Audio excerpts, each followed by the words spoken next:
now tuned into the DFPN, the Dat Villain Podcast Network.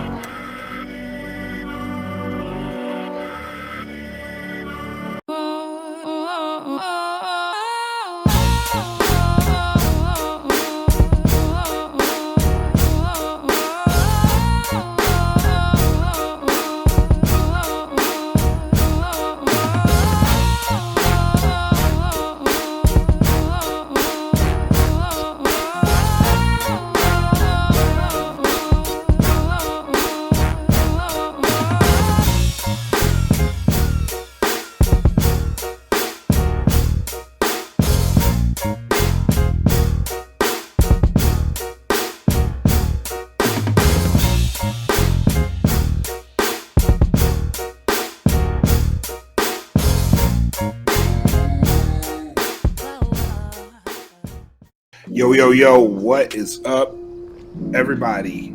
Welcome back to the No Gimmicks podcast on season 2. We are now on season 2. This is episode 1. Welcome back. Since we've been gone, a lot of shit has happened, and we are here to fucking talk about it today.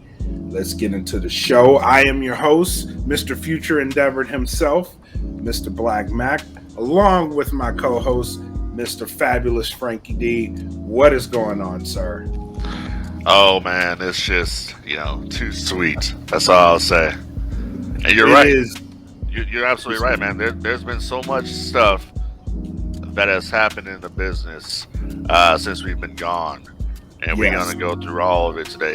It's going to be one of those jam-packed super shows. Yes, it's going to be good. Let's shout out our sponsors real quick. Shout out to The Plugs Earbuds. Shout out to Audio Swim and Premier Element UAE. Also, this show will be on In-Depth TV, so shout out to them as well. And shout out to Fiverr. Subscribe to the Bandcamp. Again, www.datfelon.bandcamp.com. Go there. Music continues to be dropped. This show will be on the Patreon. We are coming back to the Patreon because the patrons love us. So we will be on Patreon. So follow this show on Dat Villain Podcast at patreon.com/Dat Villain Podcast. And again, we have the merch available at the Teespring. So go to Teespring, actually go to spring.com and then search for Dat Villain Podcast. Now, we mentioned that so much shit is happening. Let's start off with the first one, man. A lot of people got Future Endeavored here. Most notably, William Regal was Future Endeavored from the WWE. A lot of people felt a way about that. William Regal had been there for upwards of 3 decades, and he was released from his contract. A lot of people said that Vince is clearing house of all the NXT guys. So if you look at this is the latest. And what the narrative is right now is that since NXT lost the quote unquote Wednesday Night War, all of Triple H's guys are leaving the WWE. William Regal was in that mix, along with Road Dogg, who was also released from his contract. What do you think about that? I mean, did Triple H and Vince have a backstage argument? Did they have a fight? Did they have words? Because, ever since the quote-unquote Wednesday Night War, all of Triple H's people have been dismissed. I mean, I'm talking about they've cleared house. I mean, even a lot of the talents have been let go. And I pointed back to, it goes back to Nick Khan. Nick Khan comes in as the vice president of WWE, and he's making money. And people need to understand the thing about the wrestling business. Wrestling business, at the end of the day, it's supposed to make money. And that's the difference between, say, AEW and WWE. WWE is not a wrestling company. They're an entertainment company. They're an entertainment company. They're a business. AEW can do the wrestling all they want, but WWE, at the end of the day, WWE is getting multi-million-dollar contract TV rights deals They made $1 billion off the Peacock, the WWE Network going to Peacock. You know what I'm saying? They're making money, and they've cleared a lot of contracts. And to go back to your original question about what's going on here, nobody knows. Triple H has been silent, other than talking about the next in line WWE deal they have going on. He's been completely silent on the subject. Mhm. Brian James, Road Dogg, was let go. Scott James was let go. Or Scott Armstrong, was let go. They had worked at NXT for a while. William Regal, Yeah. who came to the Federation in what, 99, 2000, something like that.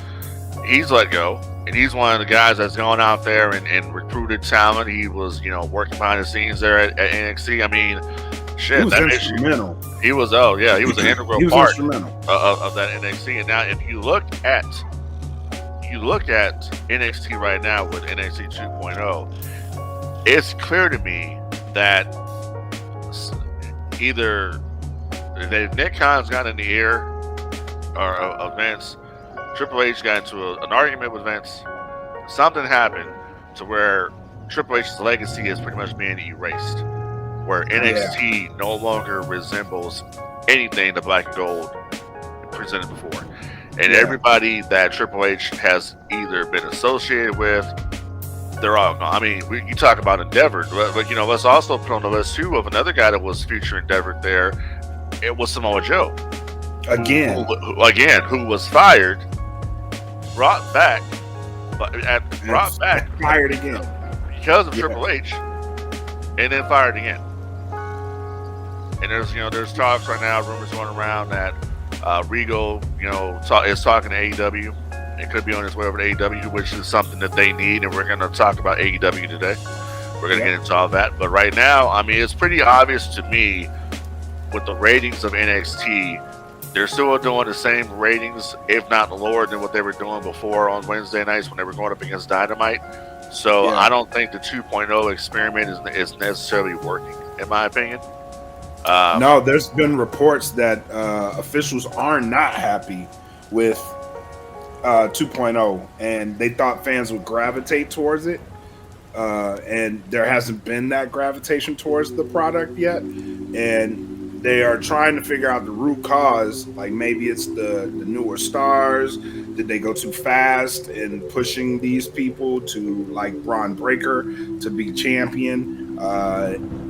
They're trying to figure it out right now. So who knows what's going on with NXT 2.0? I know it's not a hit. That's all we know right now. No. It's just not a hit. So. No, it's not a hit. And I told you a long time ago when they started this thing, trying to get rid of your haters and your busters. Yeah.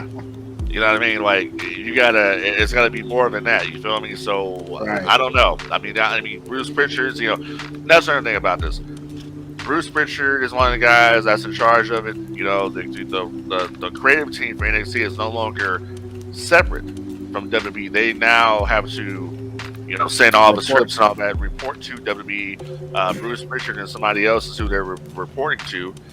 And I'm like, this is the perfect place for Bruce Pritchard to stick his nose in, but it's a failure. And Vince McMahon, the only reason why Pritchard is there to begin with is because he's pretty much a yes man, like Laurinaitis. He is. He's a yes man to Vince, and that's what it is. And if you don't believe that, just listen to his podcast. Listen to his podcast. He's always defending every bad thing that's ever happened at the Federation. He defends it, like I don't get it, man. But like I said. When majority of your guys are gone, majority of them go to the main roster, they don't get over, and you have people like Karrion Kross being released and all these different people, and Kyle O'Reilly. Now they're talking about maybe Johnny Gargano might be showing up at AEW, and they're talking about Roderick Strong, who just re-upped, or did he possibly heading over to AEW. To join the rest of the Undisputed Era, over there, because he just opened up a Pro Wrestling Tees store, which has got people talking that maybe Strong is going to be out of the company very shortly. So, there you go. Wow. And it's crazy. It's crazy, especially with Kyle O'Reilly showing up in AEW, right? So this time last year, they were hot up against AEW. Those three were carrying NXT, and now they're in AEW. It's crazy. It's crazy. Yeah, they're in AEW, but are they being used correctly in AEW? I don't think so. Think so. But we'll say that when we get to the AEW portion of the show. I got a lot of shit to say about that. Yeah. So with that, let's move on to let's transition into one of the AEW stories that came up. Big Swole and her decision to leave AEW. She put out she put out a statement stating her reasons to why she wanted to leave AEW. And she felt like the women's division just wasn't diverse enough, and pretty much it was a monopoly in the women's division, to where one person had to say, and people got pushed and people didn't get pushed, and there was a lack of diversity at the top of that division. Tony Khan came out and said, I decided to release her because I felt like her wrestling wasn't good enough. Thoughts? Well, I think what she meant by diversity, not only in the women's division, but I think she meant diversity within the company, as it relates to period. To say her wrestling wasn't good enough, I don't agree with that. Big Swole had a personality. Big Swole had a character, and she had something going on a little while ago with Nyla Rose, and they could have done something. They didn't do it. I mean, you're telling me that Big Swole's wrestling wasn't good enough, but you tell me that Riho's is. You tell me that Riho can go out there and do a match and it's entertaining. No, that looks like I don't know what to say. Listen, Riho's not my type of wrestler. Hikaru Shida is not my type of wrestler.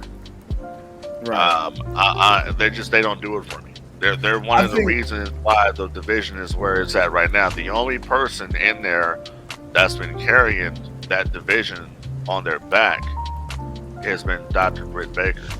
Oh no, I would disagree. I would disagree. The one female that I think is head and shoulders above everyone else in that division right now is Serena Deeb.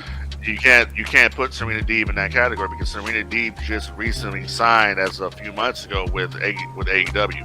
I'm talking about from the beginning. Oh yeah, about from the beginning. From the beginning, exactly. From the beginning, turning heel, doing all the stuff that she had to do. Because remember, Britt Baker did not have the AEW championship for quite a while. She didn't have it. Yeah. But she's gotten better on the mic. She has a real good character. She's gotten herself over, and that's what I'm referring to. Yeah. As far as out of the day ones, it's definitely So she's been holding that. She's been carrying that division. And you got Serena Deeb in there, and Serena Deeb is on fire.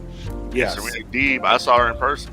Serena Deeb, she's that one, and I think she should be the one that should dethrone Baker. But there was another one there.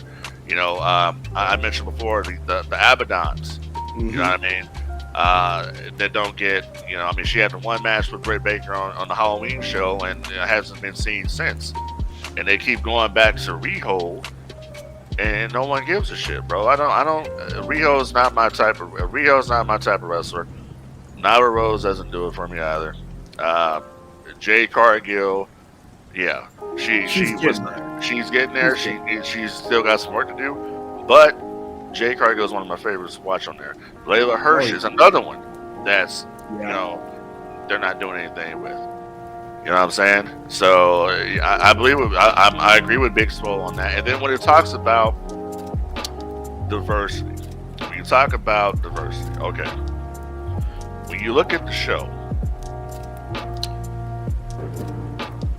I don't see anybody that I would say of color in that upper echelon as far as upper mid card going for the World Heavyweight Championship. Hasn't happened. Right. There is no one. When you look at this point in time, I would say Powerhouse Hobbs. Powerhouse Hobbs would be that guy, but he's not there. But even if Powerhouse Hobbs is not ready yet, you have fucking Jay Lethal on your roster. Why is Jay Lethal on elevation teaming up with Sonny Kiss of all people? You know what I mean? Former Ring of Honor World Champion is on the C show on YouTube when he should be on the main show, having matches with Bryan Danielson, having matches with CM Punk, having matches with Kenny Omega, having matches with Hangman Page. You mean tell me that these dudes are better than fucking Jay Lethal? No.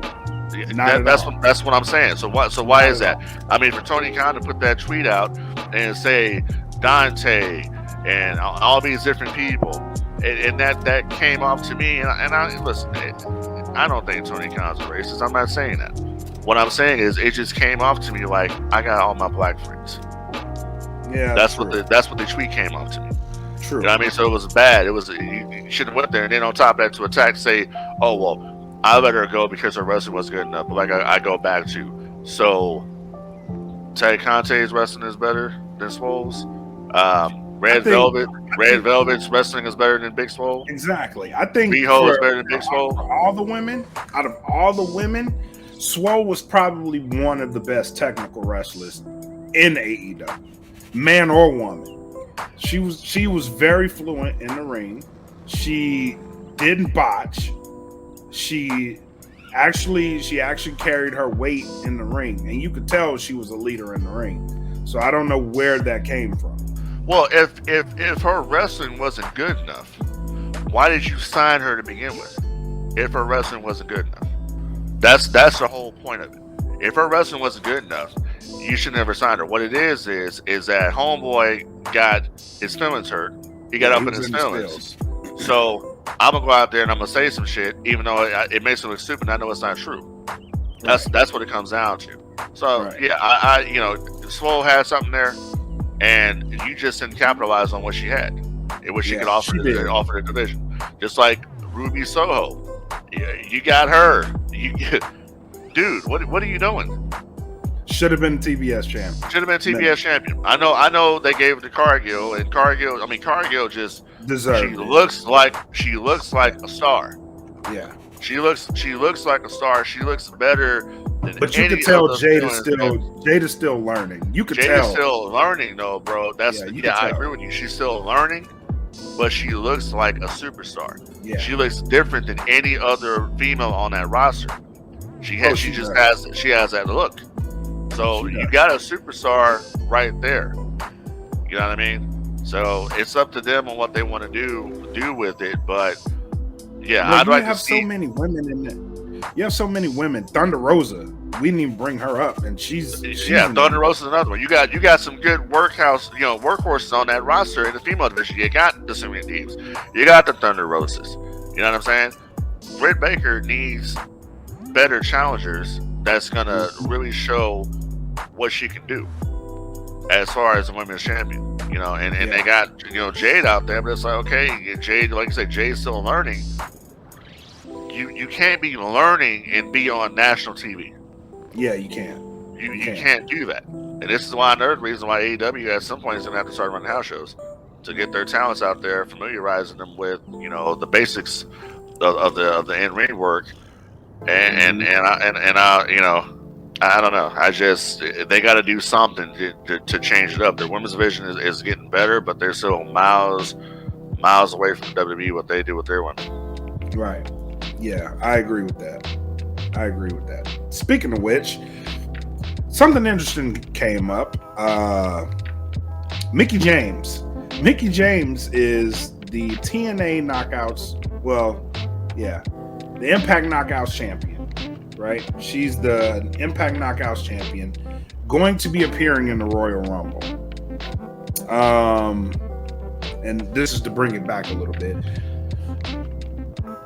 TNA seems like they have a working relationship with WWE. They haven't fully come out and said that, but this is the perception, and they're trying to get someone else to appear in the Royal Rumble from TNA. I mean, who gives a shit? Could be interesting. Is that supposed to be like a big deal? Like, Impact Wrestling is a shell of what TNA was back in the glory days. I mean, Mickie James. Oh, holy shit! Mickie James is going to be appearing in. Who gives a fuck? Who cares? She was just there. The only reason why people were saying anything now about it is because, oh, she's coming from Impact. That's it. If it was just Mickie James coming from, Mickie James going to be appearing in the Rumble, no one would give a shit. But because, WWE probably has a working relationship with Impact. They've always had a working relationship with Impact. Because, you go back to when they talk about, TNA on the documentaries that WWE puts out. They'll talk about them. Because Impact is not a threat. Impact is nowhere near WWE. They've never been near WWE. So, of course they'll work with an Impact Wrestling. Oh, Mickie James. Yeah, of course you'll bring Mickie James in. You fired all the fucking women's division. You need people for the Rumble. So of course you'll bring Mickie James in. And they're talking about all this forbidden door. Bro, who cares? AEW's been doing a forbidden door. Yeah. People come over. But people want to get excited now because it's the WWE finally doing something with a forbidden door. Yeah, it's called desperation. They need something. You got the Rumble coming up. You didn't fire a bunch of people.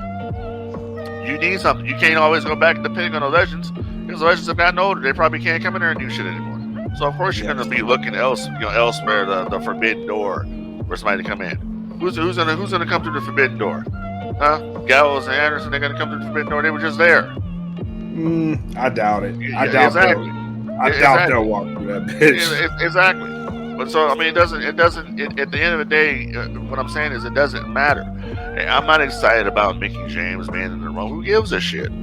She was just there talking about them putting her shit in a garbage bag and letting her go. True. So, what if Moose shows up at the Rumble? Who? Moose. No disrespect to Moose, but is anybody in the WWE audience gonna know who the hell Moose is? No. Okay then. So does it matter? No. It's not gonna matter. So you're now, saying if somebody shows up from AEW at the Royal Rumble, you got something there. What about Jericho? Who? Jericho. Well, Jericho is always going to get a pop. He would always get a pop. So that's not a big. That's nothing.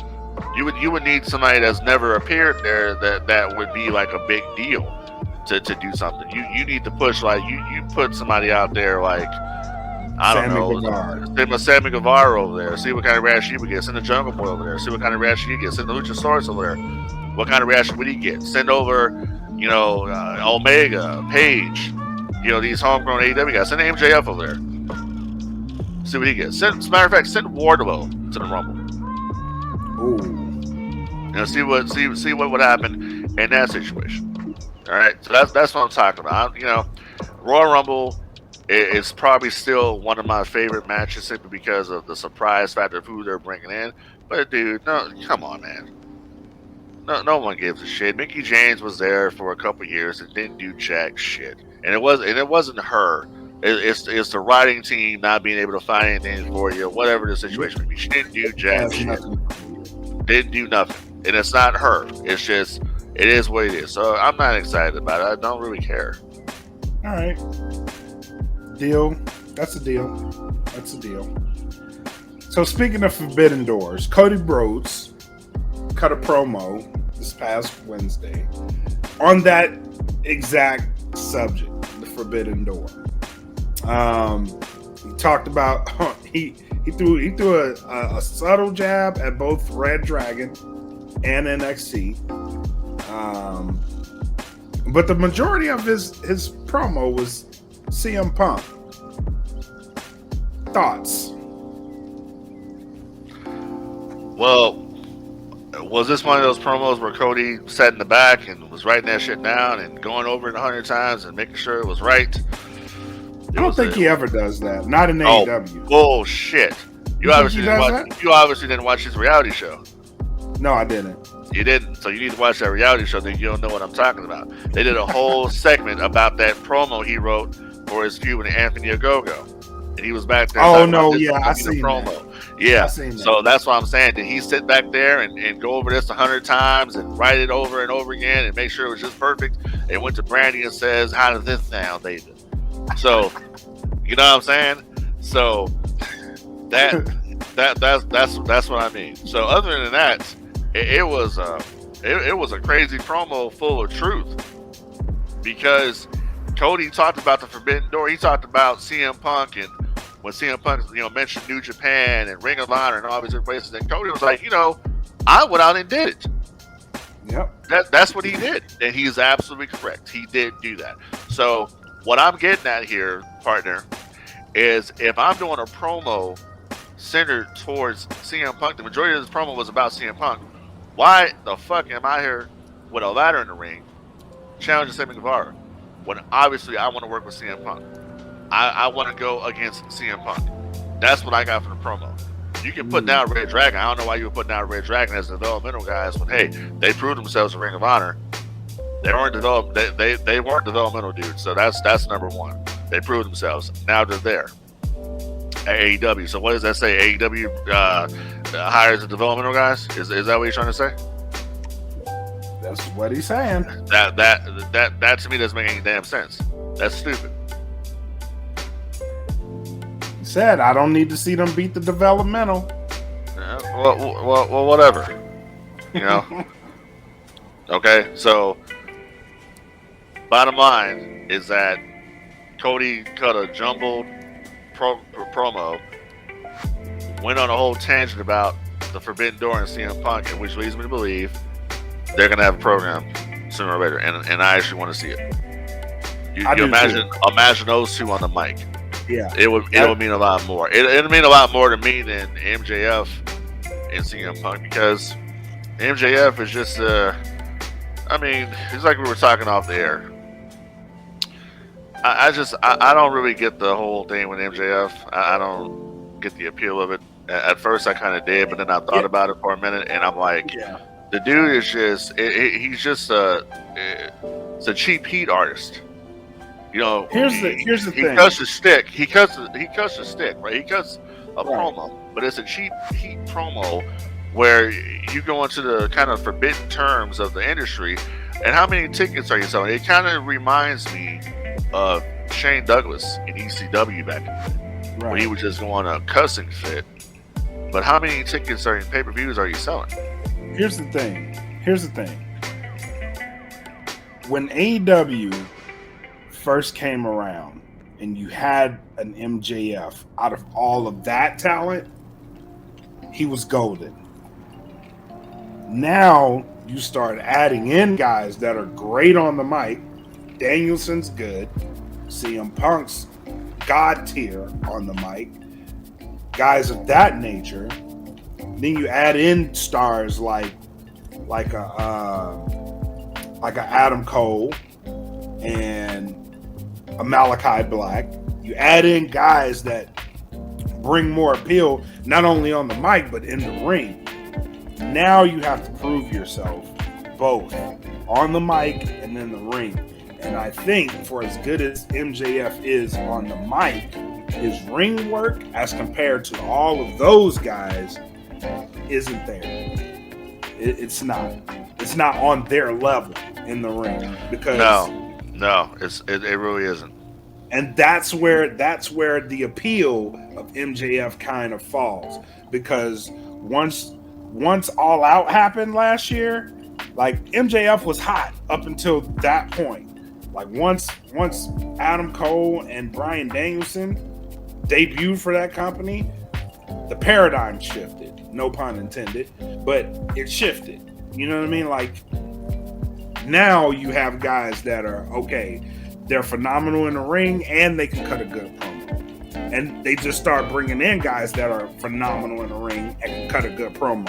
Malachi Black shows up, phenomenal in the ring, can cut a good promo. You know what I mean? So the appeal of MJF was high, and now it's not low, but I think it's not as high as it was. It honestly, when I hear him cut a promo, it sounds very contrived. Yeah. Like he's saying a bunch of shit, and he doesn't really. It's just he's saying a bunch of shit. Like, what can I say that's gonna get the shock? It's like shock jock shit. It's like early Howard Stern shit. You know what I mean? He was doing that in MLW. He's always done it. But what I'm saying is, at this stage of the game, I don't really find it to be that entertaining anymore, because it's like I've seen that act already. Now, what else do you have besides the cheap heat promos? What else do you have? It's like I heard him on commentary, and he's like, "Oh my God, here comes MJF, and oh, that asshole, yada yada yada." Oh, I don't despise him like I used to. I never have. But what I'm saying is, I don't see anything. Like, there's nothing there that's like, damn, I gotta watch MJF this week, because I've seen the promo work with him and Punk, and it's kind of lost its luster a little bit to me, because every time they do a promo, it's always about WWE. Yep. I need to see what else you guys have to offer, is what I'm saying. Roman Reigns cuts a promo, and Roman Reigns is out there doing his thing, and it comes off natural. It comes off like he's a good fucking heel. You know what I mean? Roman Reigns is probably one of the best promo guys they got today, and he comes off as that cool heel, basically like Hall and Nash back in the day when they were cool heels. Roman has that cool heel factor. There's somebody in AEW that's a cool heel. There's somebody in Raw on Raw that's a cool heel. No. So that's what I'm getting at. You know, it's just the MJF experiment for me is kind of it is what it is at this point. Because like I said, man, it's just a cheap heat artist. You know, he's gonna come out there and say some shit that's gonna be like, oh, okay, but how many tickets is that gonna sell? Is that gonna make me want to order the pay-per-view? Is that gonna make me want to, watch the show next week? Right. No. I get that. I definitely get that. So, yeah. Other than that, where does AEW go from here? You know what I mean? Like, they have a loaded roster. And I feel like I'm saying this as if I'm saying it about WWE. They have a loaded roster. Do they need to up the times on one of these shows? Bring one of these shows like a Dark Elevation or Dark to the forefront and let that be a mainstream show? Because they have a problem, and it's not a bad problem. But it could be a bad problem in which you have a loaded roster, but not everybody gets to make appearances. You know what I mean? Like, who are we going to feature on these shows? It's time to cut to cut the fat.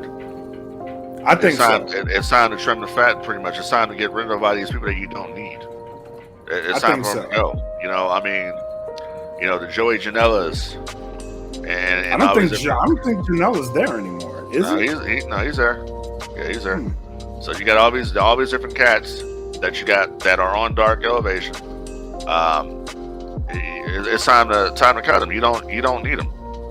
You actually have when you got a roster now of actual mainstream talents on there, like the Adam Coles, like the CM Punks, like the Bryan Danielsons, like the Kyle O'Reillys, like the Bobby Fishes. You got all these other different players, Malachi Black, Brody Kings, all these different guys on there, and then you have the TNA originals, AEW originals, like the Darbys, like the MJFs, like the Wardlows. Then you have tag teams like FTR, in there. Yep. You got the Young Bucks; they're going to do their thing.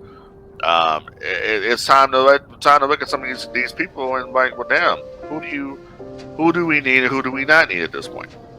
You don't need enhancement talent at the No, spot. you no, because you can get enhancement talents when you go and bring these talents in from the school to come in there, and they're gonna, you do these enhancement matches and crush them. That's all you need. You don't need to have all these different cats on the roster that you're not doing anything with. I mean, I don't get that. Like, it's like WCW had all these wrestlers back in the day. They would have 100 and some wrestlers on the contract, but you didn't see a lot of them. Right. They would bring 60, 65 guys at TV, 30 guys would work. Exactly. You're paying these people for nothing. That's where WWE is smart. They just get rid of guys that either they don't need or realize these dudes are never going to fucking get over. Exactly. Now I want to ask you this question and keep it 1,000, because that's what we do on the show. Do you actually see a wrestler like Sonny Kiss with the gimmick that Sonny Kiss does getting over on national TV? No. Honestly, no. Exactly. When I saw him come out with Jay Lethal on that episode of Dark, it was fucking cringe, bro. It was. Cringe worthy. Like, and you can look at the audience, and audience members will tell you it was cringe. Yeah, it is. It definitely is. No, it's nothing. It's nothing against, LGBT and all that. It's nothing against that. It's just, it's not going to get over to the mainstream, because if it was going to get over to the mainstream, then it would have gotten over a long time ago. When Goldust was doing the androgynous character, that got over, but it got over at a different time. The Sonny Kiss gimmick probably would have worked. It probably would have worked better in the Attitude Era than now. I'll say it. So it feels like it's being forced on you instead of something that's just happening. You know what I mean? Like, it feels like they're just throwing this out, like, say, here, take this. And the fans are going, no, I don't want that. It's cool if that's what you want to do, but this is not for me. You know what I mean? Like, no different than when Nyla Rose goes out there and wrestles. Same fucking thing. I can't get into Nyla Rose matches. And the reason why I can't is because at the same time, you can identify sexually any way you want. Your orientation is whatever it is.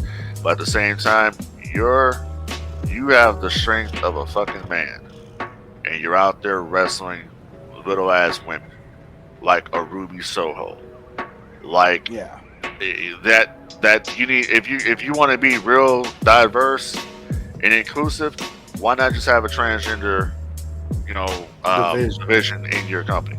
I would be okay with that, because the dude that brought the sign a couple weeks ago when Nyla Rose was out there wrestling. Oh, yeah. Okay, you're gonna keep getting shit like that, because as I've said before on this show, everybody ain't with it. This is true. You know what I mean? It's true, but that's what I feel. But hold on a second. You tell me. Once again, we go back to Big Swole's wrestling wasn't good enough. Nyla Rose's wrestling is.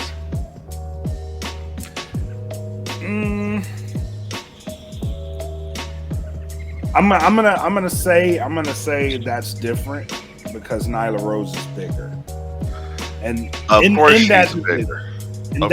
that division, right, she's treated like a giant. Like, in the men's division, you have the giant. In the women's division, she's treated like a giant, like Jade Cargill. Right. But I think for me, I think she plays that role well for me.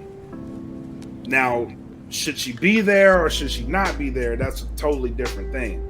But I think she plays the giant role well in that division. That's just me. I don't think she should be there, because you're that's what I'm saying. You're pretty much, if she be there or not. Yeah, she plays that role well in that division. If she played that role well in that division, bro, then she would have gotten over. She ain't over. The crowd is dead silent on their fucking hands when she comes out. That's what I'm saying. Regardless of crowd interpretation, I think she does play that role well. I do. But that's what matters, though. That's what matters. That's what's going to get you over. Is the crowd. I know. If Vince McMahon is back there at the Madison Square Garden back in the day, and you come out there at the Garden and he's at the curtain and he's hearing you not get a reaction, your fucking ass ain't going to be on Monday Night Raw. He's going to pull you. True. That's all I'm saying.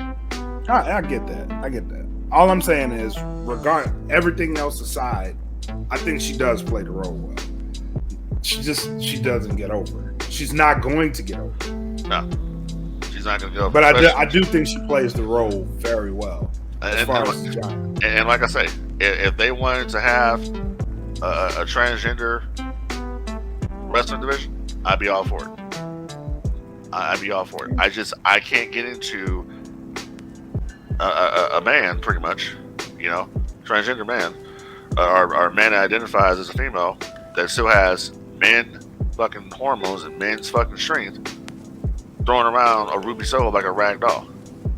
Yeah, I just can't get into it. It's just like, if you got, it's like a transgender entering a fucking weightlifting competition in a women's division.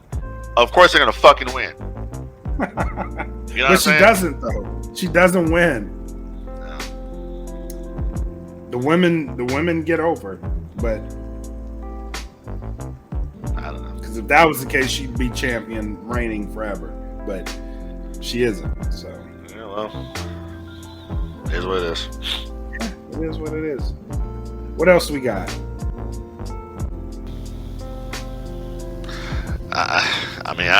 Oh yeah. So why we're on people? We were talking a little bit about this offline before we started the show. Hangman Adam Page and his failure so far as the AEW World Champion.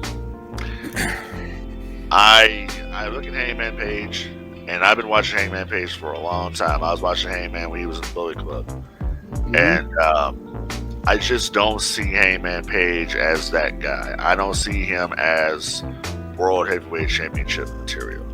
I see him as a upper mid-carder at best, and I believe that in that last match he had with Danielson, it was a fantastic match. The wrong guy. Great match. Wrong guy went over. I agree. Brian Danielson is probably the most legit guy you have on your roster and should be your World Heavyweight Champion. Can you imagine if Danielson came out there with an eco-friendly AEW Championship if he did that whole thing he did in WWE as a heel? Can you imagine the kind of heat that would get? That's what I'm talking. That's what I'm talking about. So I don't see, and it's like with Page now. He says, "Oh, I need a new opponent." So then they bring out Lance Archer. Nothing against Lance Archer, but that just sounds so random to me. Dude hasn't been there at all, since his injury. And where is Jake the Snake Roberts at with him? He's there. He was there. Jake's there. He's there. Yeah, he was there. They had him and another random person with him, Dan Lambert. Oh, really? Okay. So, because I didn't see all of Dynamite this week. I was at the wrestling school. But yeah, so that's my issue with that is it seems so random. And okay, are you going to actually pull the trigger on Archer at this point? Are you going to give him the world championship? I would like to see Archer as a champion. I would say give it to him, but it's just so fucking random because he hasn't been there. And I got a question to another guy who hasn't been there. Where the hell is Brian Cage? Brian Cage, I don't know where he is with AEW. But speaking of Cage, there's an event in Vegas. Yeah. Next month, Future Stars of Wrestling. I saw he's on that. Yeah. Yeah, him and Killer Cross are on there. So so you bring in people in. Killer Cross, Scar Bardo. You bring them in. That's more people. If you have to release somebody, Marco's son, Joey Janela. bye-bye. To bring some people in that are actually going to draw you money. They're actually going to draw people to your show. Because it seems like now you're just bringing people in just to get the fucking shock factor, and that's it. And then when you get the shock factor, you don't know what you're going to do with them after you're done, after you get them. Exactly. That's the whole point now. It's like that's why the roster looks so fucking bloated. Hey, go to TNT and tell TNT, hey, is it a possibility that we could get an extra hour on Rampage? And we can probably, let's move this show back instead of being on at fucking 10. Can we move it back to 9 or something like that for 2 hours? And we can have we actually can build 2 different rosters. We can have the roster for Dynamite, then have the roster for Rampage. Kind of like you have the roster for Nitro, and you got a roster for Thunder, which is originally what Bischoff wanted to do, was build Thunder around Brett and have the NWO on Nitro. You could do a lot of shit with that, and then you could move the TNT Championship back to Friday nights, where it can be defended on a Friday, because it just looks weird now. The TNT Championship should only be defended on TNT.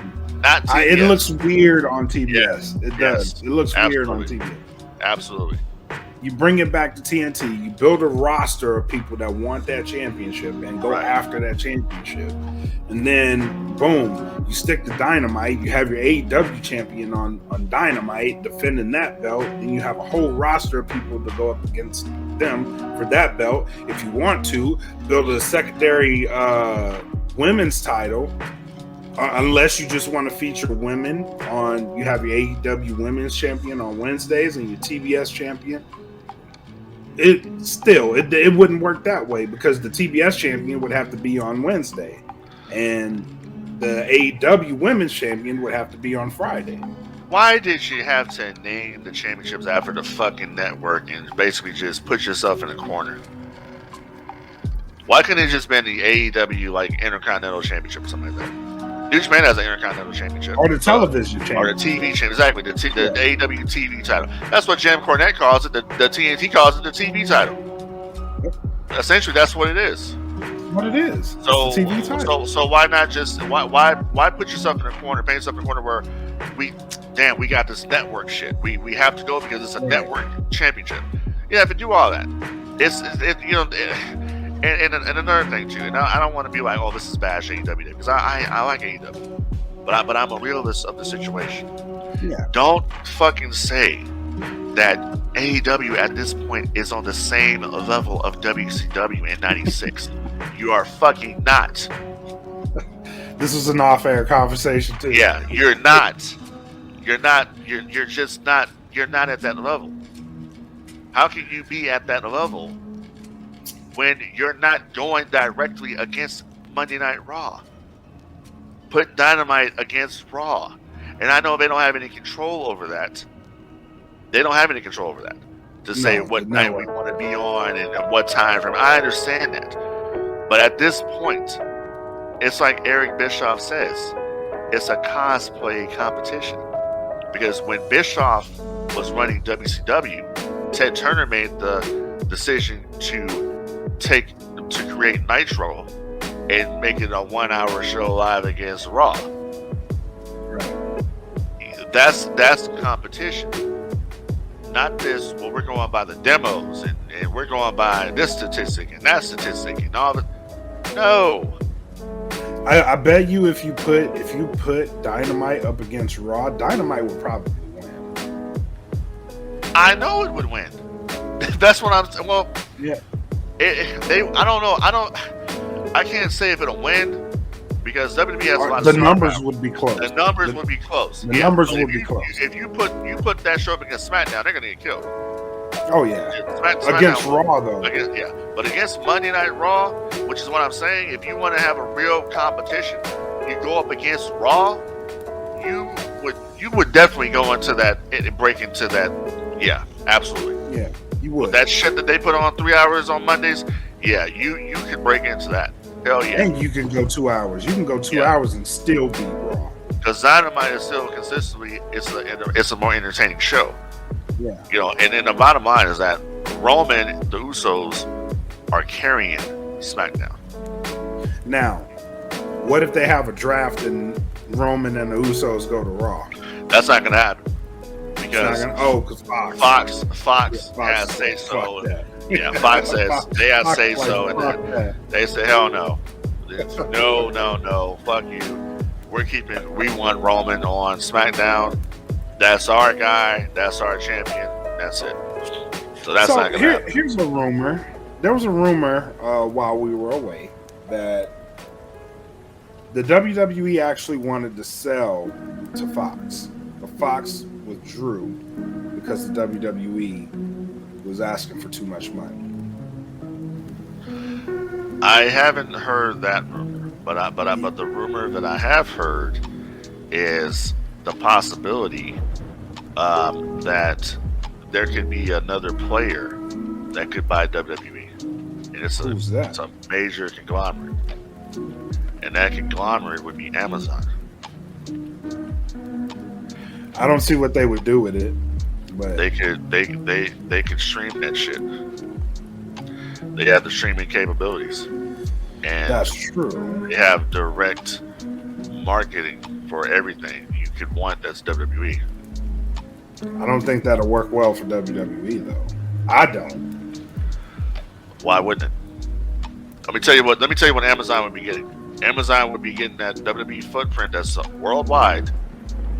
Amazon would also be acquiring the videotape library from WWE, which they have Amazon Prime. So you wouldn't necessarily need a Peacock or anything like that because you can stream the shit directly yourself to the consumer. That's true. So it would be a lot. And then I bring this up because I was listening to Keeping It 100 podcast, which is Conan's podcast with Disco Inferno. Mm-hmm. And they had Nick Aldis on there, and Nick Aldis was talking about the possibility of everything that's happening right now with Triple H, and he was like, who hates Triple H more than The Rock? And all this, and who's childhood friends with Nick Khan? The Rock. Who's a Rock been hanging around with lately? Jeff Bezos from Amazon. So he says all of this shit could be basically gearing up for if Dwayne Johnson ever wanted to buy WWE, he could do it with partners. Jeff Bezos being one of those partners with Amazon. I mean, Dwayne already bought the XFL, so why wouldn't he buy WWE? He could do it with partners, kind of like with Bischoff. When Bischoff was trying to buy WCW with Fusion Media Ventures, Rock has the capital. Of course, Jeff Bezos and Amazon got the capital to buy WWE, and all these things that's going on right now could be a preparation for a possible sale in Amazon. With Dwayne "The Rock" Johnson being the owner of WWE. With Dwayne Johnson being one of the owners, absolutely. That's fucking interesting. Yeah, because Aldis said that he talked to somebody in WWE and said that that wouldn't be shocking if that's what was going down, because somebody has an in for Triple H.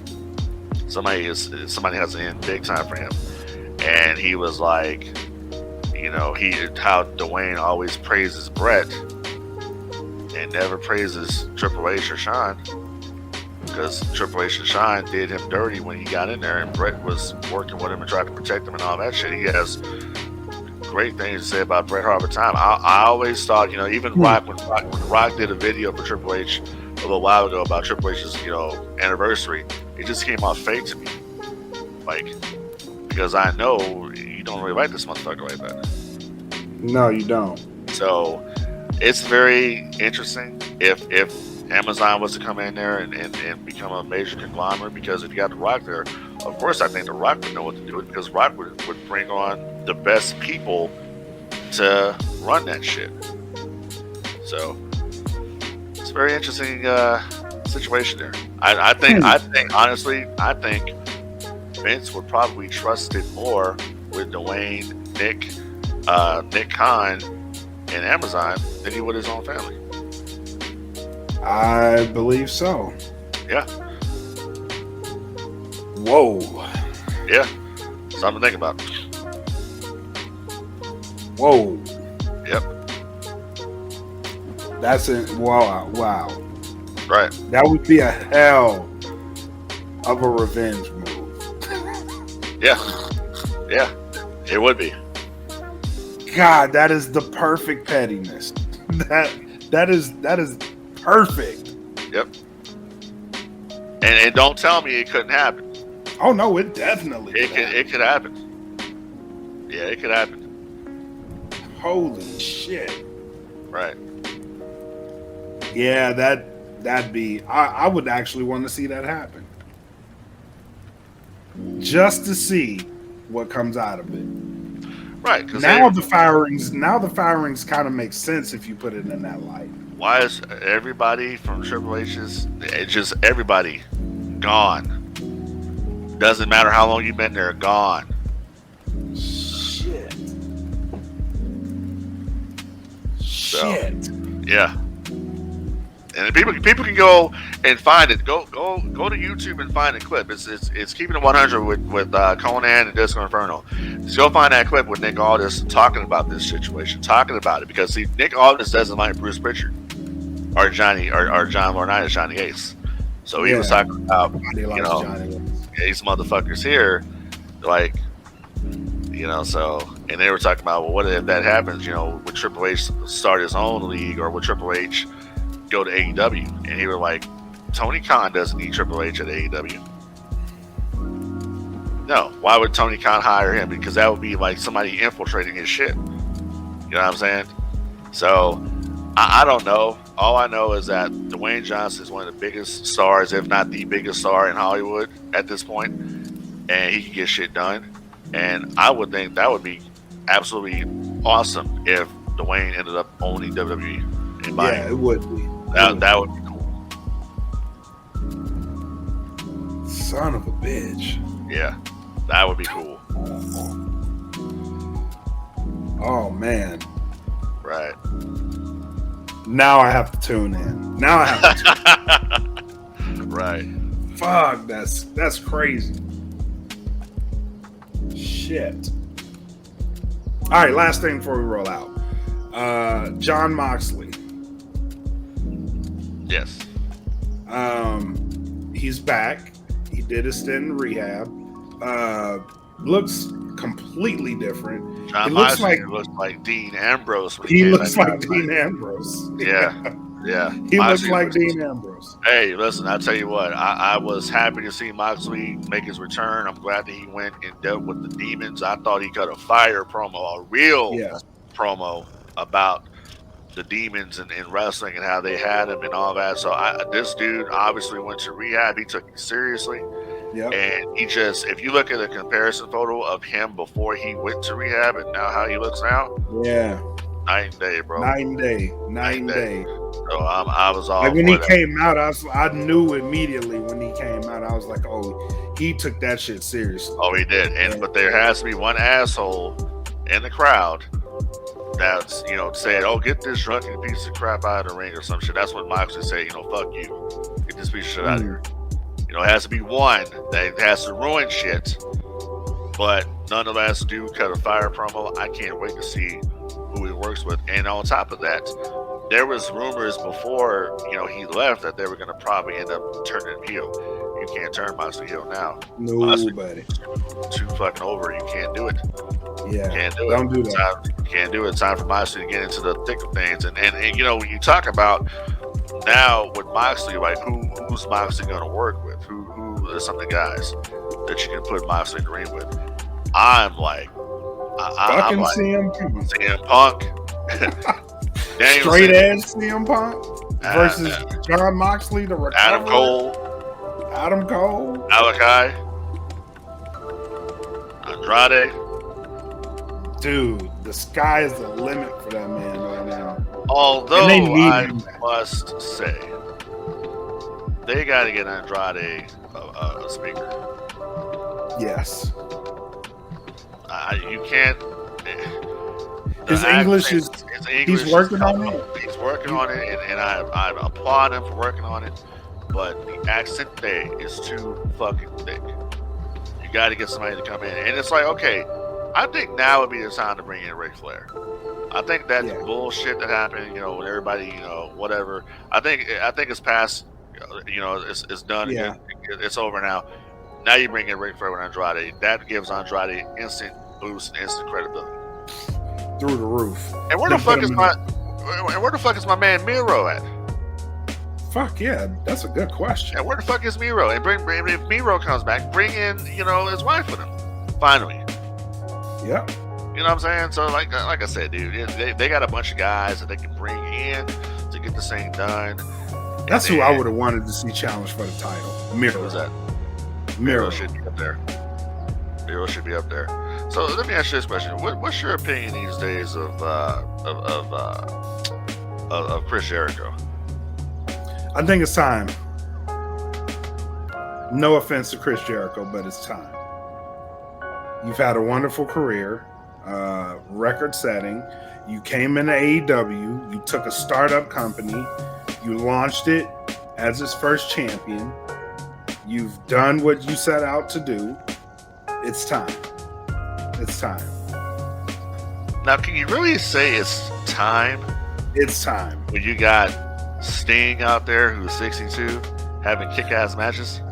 Here's the difference. Sting has the longevity. Sting is like the Undertaker. No matter how old he is, he's still going to be Sting. Right? He's still going to be Sting. He can go out there, he can give you that backhand chop with the right cross and a stinger splash, and the shit still works. Chris Jericho, on the other hand, constantly reinventing himself, and I think he's finally found the end of the reinventions. You know what I mean? Like, I think that's it. Like, I think at this point in time, I think it's done for Chris Jericho. I don't necessarily think it's done for Jericho, but I'm not. Babyface Chris Jericho just doesn't work for me. It doesn't work, but I'm not sure heel Jericho will work. I think the heel Jericho works. I would just like to see Jericho get into a better shape. Is what I would like to see. It's like you come over here and you kind of like let yourself go. But Jericho's what? 48, 58? 58. No. How old is he? He's in his 50s. Jericho's in his 50s. Yeah. He's in his 50s. Okay. But I mean that's time telling you your body is like we're not doing what we used to do. You know what I mean? Okay. Well, I'll tell you what. Look at Kevin Nash. Yeah, Kevin Nash is a motherfucker is a beast. Yeah, he's a completely. Look at Billy Gunn. Yeah, you got a point there. Yeah. You got a. I know. Look at Vince McMahon back in the day. What I'm saying to you is Chris Jericho. Chris Jericho isn't those guys. I understand that, but it's like you go from WWE, and then you leave WWE. It's like you just kind of like let yourself go. Yeah, but I'm saying like his body isn't doing that anymore. You know what I mean? So.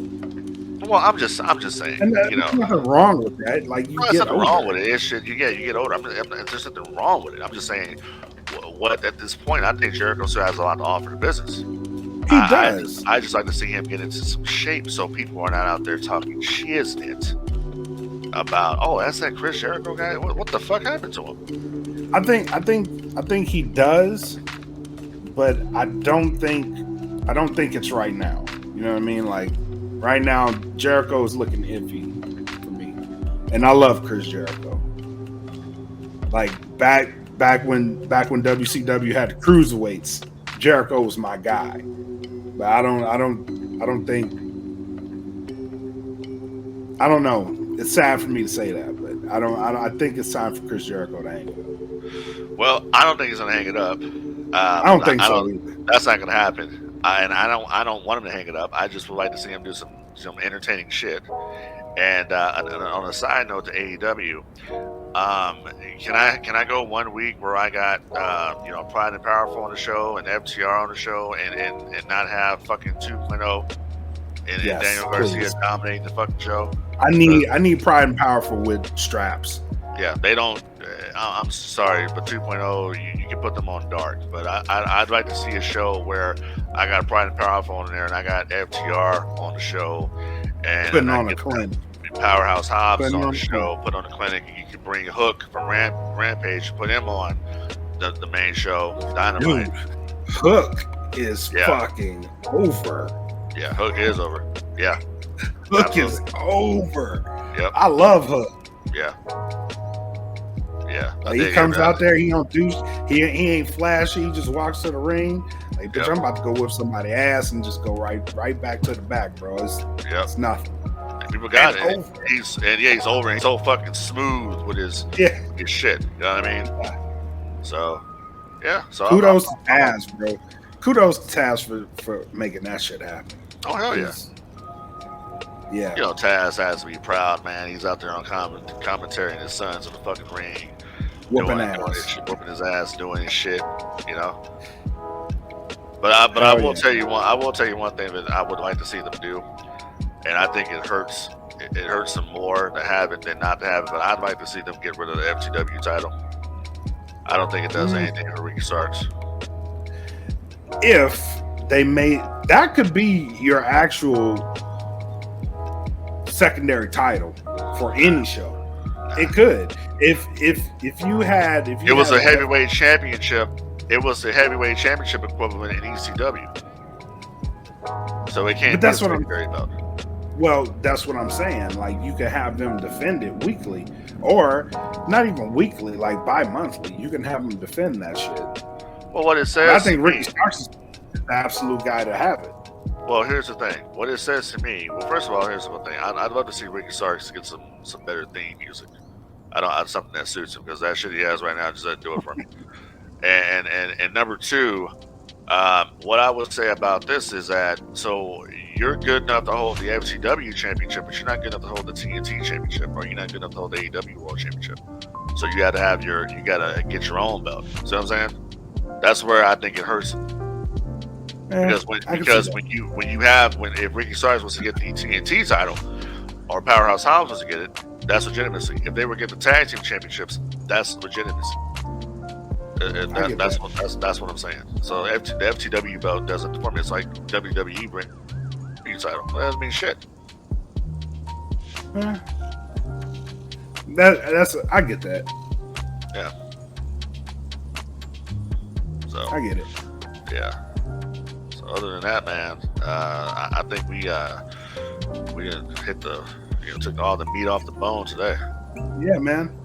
Jam-packed show, a lot of info, good commentary. So yeah, man. Well, you got nothing else? Nah, not really.